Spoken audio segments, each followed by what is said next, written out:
Hi guys, thanks for tuning in. In this quick guide, we'll show you how to add tables and polls to a blog post. Let's get started. On the blog post editor, go to the plus button on the left. To add a table, simply click on Table and determine how many columns and rows you'd like your table to have. Once you're done, click on Add and it'll be added to your page.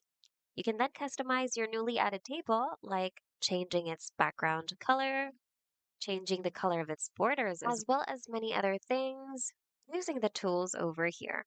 Now to add a poll, go to the plus button once again and add poll instead. Select the layout you wish to use. You can use a simple one with an image, and one with a grid. Once you click on it, it'll automatically be added to your page.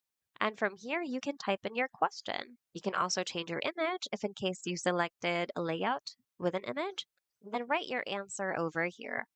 And for more customization options, go ahead and click on it and click on settings and configure the settings here according to your needs and preferences. Don't forget to click on save or publish to either save it as a draft or publish it onto your live site. And that's it. Hope this video was helpful. If you need more Wix tutorials, check out our channel and consider subscribing as well. Thanks for watching and see you guys in the next video.